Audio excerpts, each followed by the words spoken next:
They didn't even have the decency to look me in the eye when they erased me. 25 years at Prometheus Tech had carved lines into my face and streaks of silver through my once mahogany hair. I'd been there since the early days, back when we worked out of a converted warehouse and pizza boxes served as both dinner and impromptu whiteboards. Now our headquarters sprawled across 3 gleaming towers in the tech corridor, and my corner office on the 32nd floor overlooked the city I'd sacrificed so much to help build. My name is Elena Marsh. At 48, I was what they called a legacy employee in hushed tones during budget meetings. I never cared much for titles, but officially I was Prometheus's chief systems architect. Unofficially, I was the backbone, the person who'd built the labyrinthine architecture that made our products run while flashier executives took credit on magazine covers. I didn't mind. I loved the work. The elegant solutions. The late nights solving impossible problems. The quiet satisfaction of making something beautiful that nobody would ever see but that made everything else possible. That changed 6 months ago when Globalcore acquired us. The press release called it a merger of equals, but those of us who'd been around knew better. It was a takeover, plain and simple, and it came with a new CEO shipped in from Silicon Valley, Lucas Keene. Lucas was 35 with carefully tousled hair and bespoke suits that probably cost more than my monthly mortgage. His first all-hands meeting was a masterclass in corporate buzzwords. Synergy, disruption, AI transformation, streamlined operations. Behind his practiced smile, I recognized the look of a man sizing up which parts to salvage and which to scrap. I tried to give him the benefit of the doubt. I sent comprehensive briefs on our core architecture, offered to walk him through the systems personally. His assistant sent a polite response. Mr. Keene appreciates your input and will reach out if he requires further information. The changes were subtle at first. My name disappeared from meeting invites I'd never missed before. Decisions about my systems were made in rooms I wasn't in. Junior developers who used to come to me with questions were suddenly directed to consult the transition team. My project credits quietly vanished from internal documentation. I told myself not to be paranoid. Companies change. Adapt or die, right? So I adapted. Worked harder. Stayed later. Documented everything meticulously. But the distance only grew. Then came the article in Tech Vanguard, featuring Lucas on the cover, Prometheus Reborn, how Lucas Keene's AI revolution is transforming legacy systems. The piece detailed how Prometheus was implementing cutting-edge AI to replace outdated human-dependent frameworks. My frameworks. My life's work. Described as if they were obsolete machinery ready for the scrap heap. Still, nothing prepared me for that Tuesday morning when Lucas's assistant, not even Lucas himself, scheduled a brief meeting in a sterile conference room I'd never been in before. A room I later realized deliberately chosen for its proximity to the service elevator. Less awkward that way when escorting the dismissed. Lucas arrived 15 minutes late, already looking at his next appointment.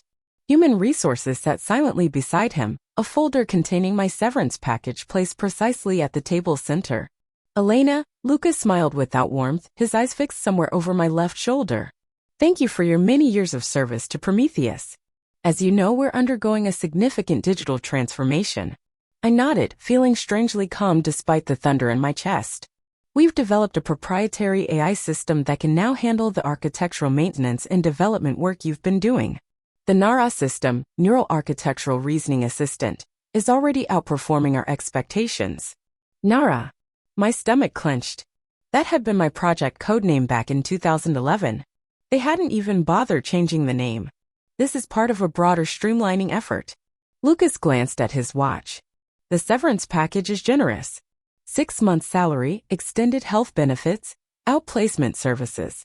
Janet from HR will walk you through the details. And just like that, I was outmoded. Obsolete. A legacy system deemed too costly to maintain. The AI, I said quietly, finding my voice. It's based on my framework, isn't it? Something flashed across Lucas's face, annoyance, perhaps, or guilt quickly masked. The tech team built NARA from the ground up. Of course, they may have referenced existing architecture as a starting point. Referenced. As if my life's work was a footnote. I see. I didn't take the folder. And my team? They'll be reassigned under the new structure. We value their institutional knowledge for the transition period. Transition period? Another euphemism for until we can replace them too. Lucas stood, already thumbing through his phone. Security will help you gather your personal items. Company policy requires supervision during these transitions. I'm sure you understand. I did understand. I understood that 25 years of loyal service ended with a security escort and a cardboard box. I understood that they were afraid I might sabotage something on my way out. Most of all, I understood that Lucas Keene and his board saw me as nothing more than an expensive line item easily replaced by algorithms. They didn't even have the decency to look me in the eye when they erased me. What they didn't understand, what they couldn't possibly know, was that they had just made the most expensive mistake of their corporate lives. The security guard assigned to monitor my departure was Derek, a kind man in his 60s who'd been watching over the building since before I arrived. He looked more pained about my situation than I felt. "This ain't right, Ms. Marsh," he murmured as we rode the elevator down to my floor. 25 years counts for something in my book. I smiled tightly. Apparently not in theirs. My office told the story of a life devoted to one purpose. Framed photos chronicled the evolution of our team, faces changing over the decades while mine remained constant. Industry awards gathered dust on shelves. My engineering degree hung beside a handwritten note from our founder thanking me for building the bones that let us fly.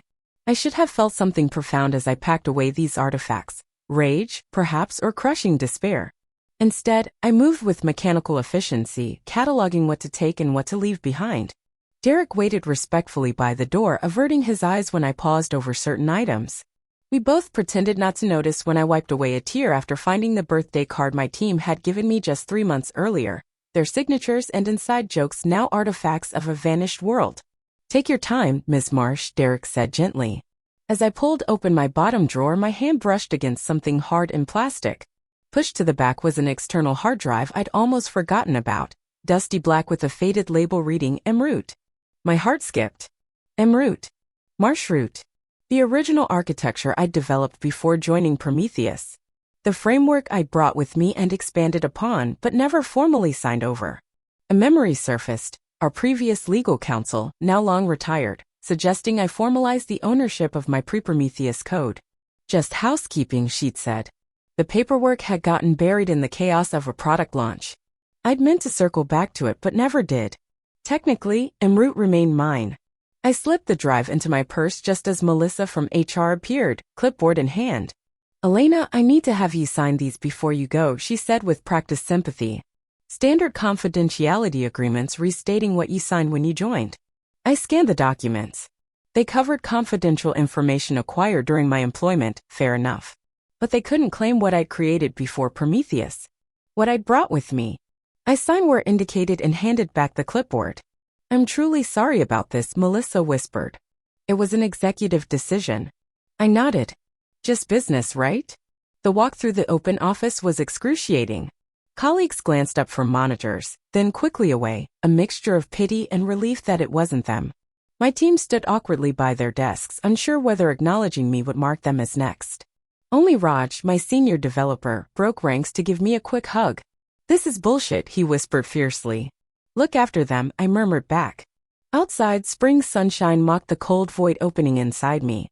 I'd arrived at Prometheus as a bright-eyed 23-year-old with big dreams. I was leaving with a cardboard box and a hard drive. My apartment felt alien that afternoon, too quiet, too bright. I'd never been home at 2 p.m. on a Tuesday before. The silence roared in my ears as I set the box down and poured myself 3 fingers of the Macallan I'd been saving for a special occasion. Getting fired after a quarter century seemed special enough. As the whiskey burned a path to my stomach, memories flooded back. The nights I'd worked instead of dating. The family gatherings missed for emergency patches. The fertility treatments postponed until it was too late because we were at a critical juncture with the new platform. My mother's disappointed face when I missed her 70th birthday because a major client was threatening to walk. I'd given Prometheus everything. Time. Youth. Possibilities of a different life. And they had replaced me with code. After my 3rd Macallan, I plugged in the Mroot drive. Ancient file structures greeted me, elegant in their simplicity, clunky by today's standards but revolutionary for their time. This was the seed from which Prometheus had grown its empire. My seed. As I scrolled through the folders, anger finally found me, not the hot, destructive kind but something colder and more focused.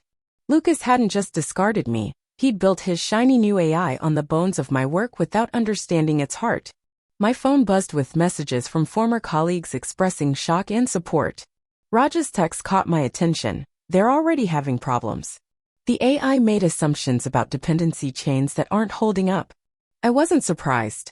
Nara might have my framework, but it didn't have my 25 years of institutional knowledge. It didn't know about the workarounds built for specific clients, the compatibility patches that kept ancient systems talking to new ones, the handshake agreements with vendors that smoothed operations. More messages trickled in throughout the evening, similar stories of the transition already faltering. By morning, industry forums were buzzing with rumors of Prometheus experiencing mysterious service disruptions. I woke with a pounding headache and a clearing sense of purpose. Opening my laptop, I began meticulously updating the en route code, modernizing interfaces, streamlining processes, addressing vulnerabilities identified over the years. I worked through the day and night, ordering takeout when hunger intruded, sleeping only when my vision blurred beyond correction. 3 days later, my phone rang with an unfamiliar number. Elena Marsh?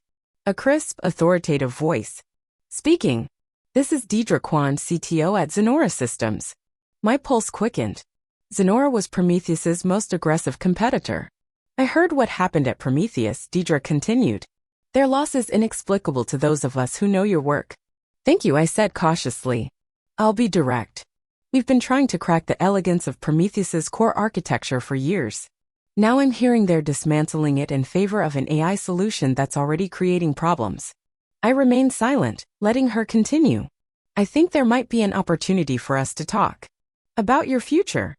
About what you built. About what you might build next. The world stilled around me as I looked at the en route drive connected to my computer. My creation. My leverage. My revenge. I think you're right, Deidre, I said, surprising myself with how steady my voice sounded. Let's talk. Deidre Kwan suggested meeting at a small French bistro tucked away from the tech district, neutral territory where we wouldn't run into industry eyes. I arrived early, selecting a table in the corner where I could watch the door while my back faced the wall. Old habits from competitive corporate days. At precisely noon, Deidre entered. She was shorter than I expected, with close-cropped salt and pepper hair and rectangular glasses that gave her a severe, brilliant look. Her handshake was firm, her appraisal direct. You look better than someone who just got axed after 25 years should, she observed as she sat. I've had a week to process, I replied. And a project to focus on. The waiter approached. Deidre ordered espresso. I chose green tea. Neither of us bothered with food. This wasn't that kind of meeting. When we were alone again, Deidre leaned forward. Let me be blunt, Elena. Prometheus made a catastrophic error letting you go, especially the way they did it. But their mistake could be our opportunity. I'm listening. We've been tracking the disruptions at Prometheus since they implemented their AI system. Clients are noticing. Some are quietly reaching out to explore alternatives. She paused as the waiter delivered our drinks. What I want to know is, how much of their core architecture was yours and how much of it do you still carry? I took a slow sip of tea, considering my words carefully. Industrial espionage lawsuits were career enders. But en route wasn't Prometheus property, it was mine. What I built at Prometheus belongs to Prometheus, I said deliberately. What I built before joining them is another matter. Understanding flickered in Deidre's eyes. And how substantial was this, pre-existing work? Substantial enough that when they tried to build an AI based on my frameworks without my institutional knowledge, it started failing within days. Deidre's fingers drummed once against her espresso cup, the only tell of her excitement. You still have it? This pre-existing architecture? I nodded. Not only do I have it, I've spent the past week modernizing it. The version Prometheus is using is built on revisions of my original framework, workable but inefficient by today's standards. What I have now is cleaner, faster, and addresses vulnerabilities their system won't discover until it's too late. And you're certain about the ownership? Deidre was too experienced to ignore the legal implications. I developed it independently before joining. The ownership transfer was never formalized. I met her gaze. I've reviewed my contracts thoroughly. En route is mine. En route, Deidre repeated, testing the name. That's what you call it? That's what I've always called it. She nodded, decision already made. What are you looking for, Elena? Employment? Consultation fees? Neither. I set down my cup. I want a licensing agreement. Zenora can implement my architecture and develop on top of it, but the core remains mine. My name goes on it. My conditions apply to how it's used. Deidre raised an eyebrow. That's not how we typically operate. This isn't a typical situation. What prevents us from just hiring you and having you rebuild something similar for us? Time, I answered simply. Emerald is ready now with 25 years of refinement behind it. Building from scratch would take years Sonora doesn't have if you want to capitalize on Prometheus's current vulnerability. Deidre sat back, reassessing me. I could see her calculating costs, benefits, timelines, risks. There's something else you should know, I added.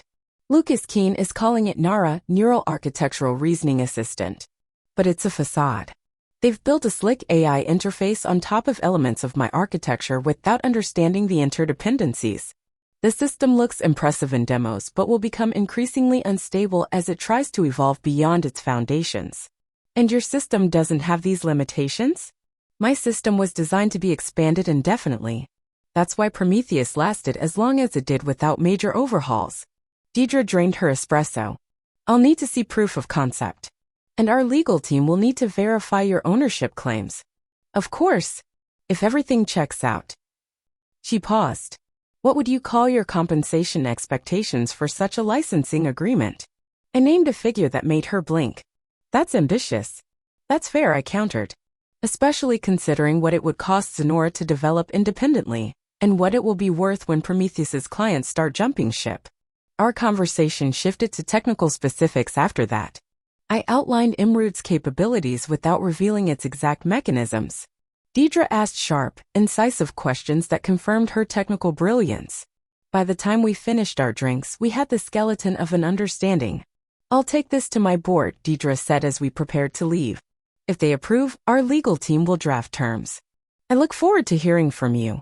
As we stood, Deidre gave me a curious look. May I ask a personal question? Why didn't you just take this to venture capitalists and start your own company? The question caught me off guard. That would take years to build from scratch. This way is faster. Faster for what? She pressed. The truth emerged before I could filter it. Faster for Lucas Keene to understand exactly what he threw away. Deidre's smile was knowing.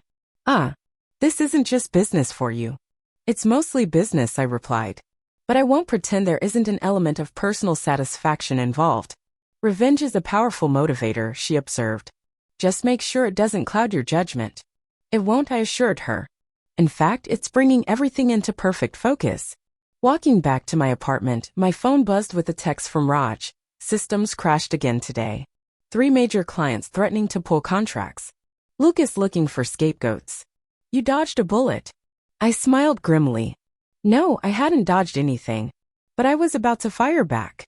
3 weeks after my meeting with Deidre, Sonora's legal team had vetted my ownership claims for Emerald and drafted preliminary licensing terms. The agreement would make me wealthy enough to never work again, though I had no intention of stopping. More importantly, it stipulated that the technology would bear my name, the Elena Marsh Architecture, or EMA. I was reviewing the final points with my newly hired attorney when my phone lit up with a number I recognized immediately, Lucas Keene's direct line. I let it ring 3 times before answering. Elena Marsh speaking. Elena. Lucas's voice carried forced warmth. I hope you're doing well. I'm adjusting, I replied neutrally. Listen, I'm calling because we could use your insight on a few technical matters. Nothing major, just some legacy system questions that would be more efficient to address with your knowledge. Translation, Nara was failing catastrophically and they were desperate. I see, I said. What kind of compensation are you offering for this consultation? A beat of hesitation. We thought given your history with the company, you might be willing to help on good faith. Of course, we'd provide a reasonable consulting fee. I'm afraid my schedule is quite full at the moment. What if I said it was urgent? The artificial warmth in his voice had evaporated. Critical systems are experiencing inconsistencies. How unfortunate, I replied evenly. Silence stretched between us. Then, name your price. I don't think you can afford it, Lucas. He exhaled sharply. Look, can we meet? In person? I think we got off on the wrong foot. There are perspectives you might not be considering. Curiosity won over satisfaction. Tomorrow. The Meridian Hotel lobby. Noon. I'll be there. The Meridian was upscale but public, busy enough that our meeting wouldn't attract attention, but formal enough that Lucas would need to maintain decorum. I arrived 20 minutes early, selecting a corner table with a view of both entrances. Lucas arrived 5 minutes late, not enough to be rude but sufficient to establish that his time remained more valuable than mine. He'd lost weight since I'd last seen him. Stress had carved new lines around his mouth. "Thank you for meeting me," he said, sliding into the chair opposite mine. I nodded once but offered nothing else. After an uncomfortable silence, he continued, "I'll be direct. The transition hasn't been as smooth as anticipated. The AI implementation is experiencing unforeseen complications." Not unforeseen to me, I couldn't resist adding. His jaw tightened. "Yes, well, hindsight is 2020. He leaned forward. "The board has authorized me to offer you a 6-month contract to oversee the transition properly. 6 months, generous compensation, and we can discuss long-term arrangements afterward. After Nara is stable," I clarified. "Exactly." I took a sip of water. "And once the crisis passes, what then?" "Another streamlined transition. Elena, business evolves. You know that better than most." "Indeed I do." I set down my glass. "Which is why I must decline your offer." Frustration flashed across his face. "Whatever consulting rate you're thinking, I can likely match or exceed it." "This isn't about money, Lucas." "Then what is it about?" "Spite? That's beneath someone of your caliber." "No, it's about value. For 25 years, I gave Prometheus my expertise, my creativity, my time. You decided that was worth discarding for an AI shortcut. That decision has consequences." He studied me for a moment, reassessing. "What do you want then? Director position? Board seat? Nothing you can offer." Something shifted in his expression, a new wariness. "You know something." I smiled thinly. "I know many things." "About the architecture," he specified. "About why Nara isn't performing as expected. Nara is failing because you built it on incomplete understanding of my work." His eyes narrowed. "Your work for Prometheus, which remains company property." And there it was, the opening I'd been waiting for. "Most of my work, yes," I agreed. "But not the core architecture. Not en-route." En-route? The confusion on his face was genuine. "The original system I developed before joining Prometheus. The foundation upon which everything else was built." I leaned forward. "The system I never formally signed over to the company." Understanding dawned slowly, followed by disbelief. "That's a technicality at best. The code was implemented in Prometheus systems. Derivatives were implemented," I corrected. "The original remains mine. My attorney has reviewed the contracts thoroughly." The blood drained from Lucas's face. "You wouldn't risk your reputation with legal battles." "I don't need to. En-route is legally mine to license as I see fit." "License," he repeated, the word hanging heavy between us. "You're taking it to market." I said nothing, letting the implication settle. "Which competitor?" His voice had dropped to almost a whisper. "Oracle? Microsoft. Does it matter?" Calculation replaced shock in his eyes. "Whatever they're offering, we can beat it. Triple it. This is where you belong, Elena. We can bring you back, proper title, proper compensation." "Too late." I gathered my purse and stood. The wheels are already in motion. Lucas stood too, desperation breaking through his polished veneer.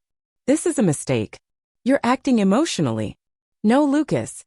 I'm acting precisely as you taught me, as a business asset maximizing its value in the market." I turned to leave, then paused. "Oh, and you might want to prepare your board for the announcement next week. I believe your stock price will require some management." His hand caught my arm, not roughly but urgently. "Wait. Let's discuss this privately. Just you and me, no lawyers. There's a solution that works for both of us." "Both of us?" I gently removed his hand. "There is no both of us, Lucas. You made that clear when you had me escorted from the building by security. That was standard protocol. For someone you considered a threat rather than an asset, I finished for him. You were right to worry." As I walked away, he called after me, "This isn't over, Elena." I turned back one final time. "No, it's just beginning." The headline broke on a Monday morning. Zenora announces revolutionary new architecture, industry veteran Elena Marsh at the helm. The technology press swarmed the story from every angle. TechCrunch led with "From Fire to Fierce," how Elena Marsh turned rejection into revolution. The Wall Street Journal was more measured. Prometheus competitor acquires groundbreaking system from recently departed executive. My favorite came from Innovation Daily, The Human Element. Why AI couldn't replace Elena Marsh. Prometheus's stock dropped 11% before noon. Within hours, my LinkedIn profile exploded with connection requests. Industry analysts called for comments. Former colleagues sent congratulatory messages tinged with awkward recognition of their silence during my departure. Deidre had orchestrated the announcement masterfully. Rather than positioning me as a disgruntled ex-employee, Zenora presented me as a visionary architect whose human insight provided what AI couldn't, the creative intuition that built sustainable systems. The press release emphasized that the Elena Marsh architecture, EMA, would power a new generation of systems that combined AI efficiency with human ethical oversight. We believe in augmenting human brilliance, not replacing it, Deidre told reporters. Elena's architecture demonstrates why experience and human judgment remain irreplaceable in complex systems. The subtle dig at Prometheus's approach wasn't lost on industry observers. By mid-afternoon, Lucas had issued a terse statement. Prometheus Technologies congratulates Ms. Marsh on her new venture and remains confident in our industry-leading Nara system. We wish her well. The carefully crafted words couldn't hide the panic I knew was unfolding behind closed doors at Prometheus. Raj texted me throughout the day with updates. 10:14 a.m., emergency board meeting called. Lucas looks like he's seen a ghost. 11:35 a.m., legal team all over the IP question. They're realizing there's nothing they can do. 1:22 p.m., 3 major clients already reaching out about concerns regarding system stability. 3:47 p.m., Lucas just threw a stapler through his office window. Security escorted him to a wellness break. I should have felt triumphant. Instead, I felt strangely hollow as I watched the chaos unfold from my apartment. Revenge wasn't as satisfying as I'd imagined, at least not until the following day, when the Tech Observer published a feature article detailing the technical distinctions between Nara and EMA.